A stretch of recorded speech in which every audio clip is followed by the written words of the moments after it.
Today special பருப்பு உருண்டை குழம்பு. Friends, welcome to cookie cooker line. So இப்போ பார்க்க போகிற ரெசிபி ரொம்ப டெலிஷியஸான, ரொம்ப ஆத்தென்டிக்கான பருப்பு உருண்டை குழம்பு.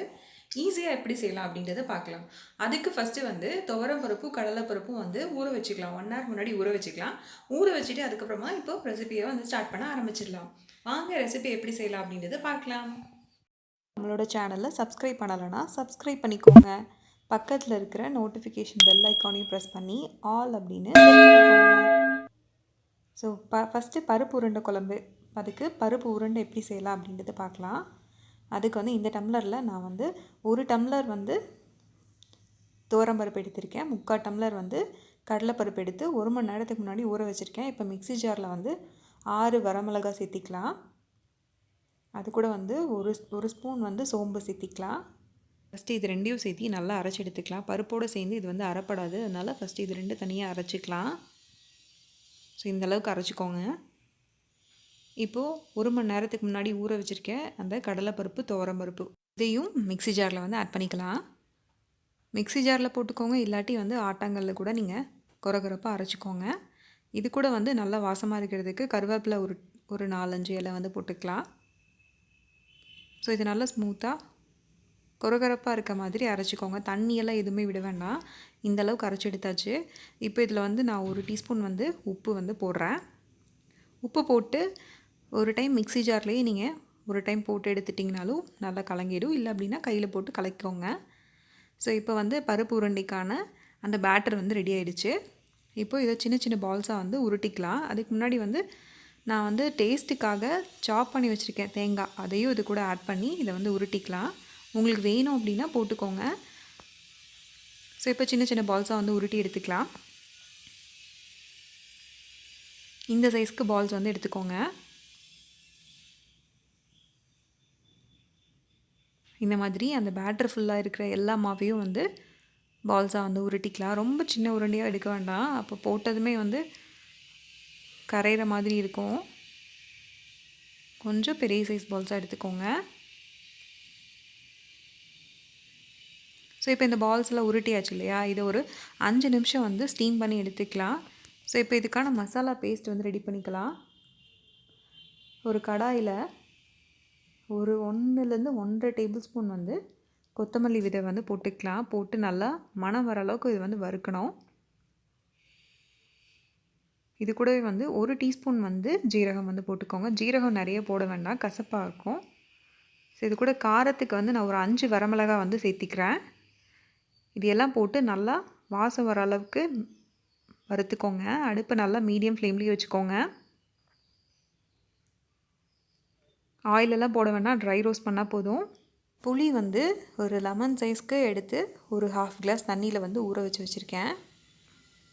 அதையும் நம்ம கரைச்சி வச்சுக்கலாம். ஸோ இப்போ இது கூட ஒரு 1/4 டீஸ்பூன் வெந்தயம் சேர்த்திக்கலாம். அதோடு சேர்த்து இதோட வறுத்துட்டு இதை ஃபஸ்ட்டு மிக்ஸி ஜாரில் போட்டு இது நல்லா பவுடராக அரைச்சிக்கோங்க. ஸோ இப்போ அதே கடாயில் 1 டேபிள் ஸ்பூன் எண்ணெய் போட்டு அதில் ஒரு 15லேருந்து 20 வெங்காயம் எடுத்து அதை வதக்கிக்கலாம். இதோட கலர் நல்லா சேஞ்ச் ஆகணும், அந்தளவுக்கு வதக்கிக்கோங்க. இது கூடவே பூண்டு ஆட் பண்ணிக்கலாம். பூண்டு ஒரு 3 பல் ஆட் பண்ணிக்கலாம். அது கூட கருவேப்பிலையும் ஆட் பண்ணிக்கலாம். ஆட் பண்ணி இதையும் நல்லா கலர் சேஞ்ச் ஆனதுக்கப்புறம் அதே மிக்ஸி ஜாரில் போட்டு நல்லா ஃபைன் பேஸ்ட்டாக அரைச்சிக்கோங்க. ஸோ இப்போ பருப்பு உருண்டை குழம்பு ரெடி பண்ணிடலாம். ஸோ அதே கடாயில் நல்லெண்ணெய் 1 டேபிள் ஸ்பூன் போட்டுக்கலாம். அது சூடானதுக்கப்புறமா கருவேப்பிலை போட்டு அது பொரியட்டும். பொரிஞ்சதுக்கப்புறமா வெங்காயம் ஒன்று நல்லா ஸ்லைஸாக கட் பண்ணி வச்சுருக்கிறத போட்டு நல்லா வதக்கினதுக்கப்புறமா 2 தக்காளியை மிக்ஸி ஜாரில் போட்டு நல்லா ஃபைனாக பேஸ்ட்டு அரைச்சி எடுத்து வச்சுருக்கேன். அதையும் போட்டு நல்லா வதக்கி விட்டுக்கலாம். இதோட கலர் நல்லா சேஞ்ச் ஆகணும், அந்தளவுக்கு வதக்கலாம். இந்தளவுக்கு வதங்கியாச்சு. இப்போ அந்த பச்சை வாசமும் போயிடுச்சு. இப்போது அரைச்சி வச்சுருக்கோம் இல்லையா அந்த பேஸ்ட்டு, அதை இது கூட சேர்த்தி கலந்து விட்டுக்கலாம்.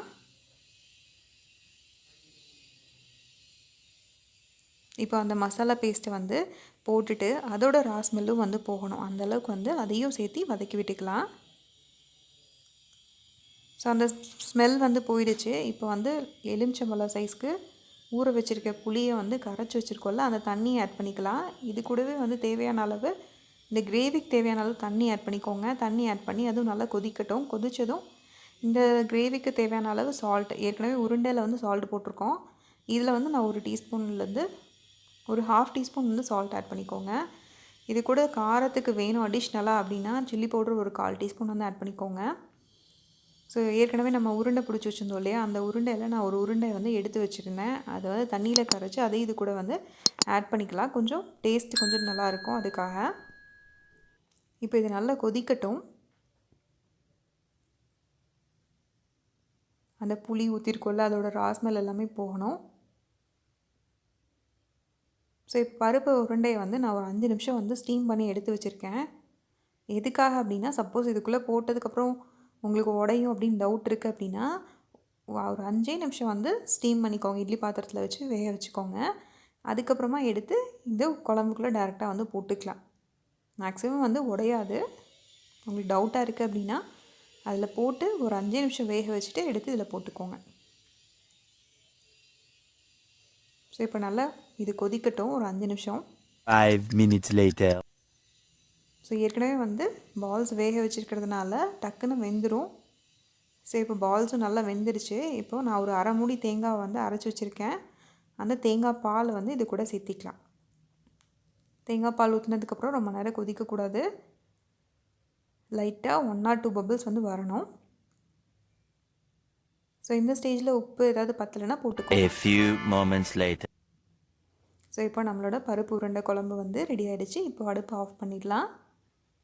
ஸோ இது வந்து சாதத்துக்கு, இட்லிக்கு, தோசைக்கு எல்லாத்துக்கும் நல்லாயிருக்கும். நீங்களும் ட்ரை பண்ணி பாருங்கள். ட்ரை பண்ணி பார்த்துட்டு உங்களோட கமெண்ட்டை கமெண்ட் செக்ஷனில் சொல்லுங்கள்.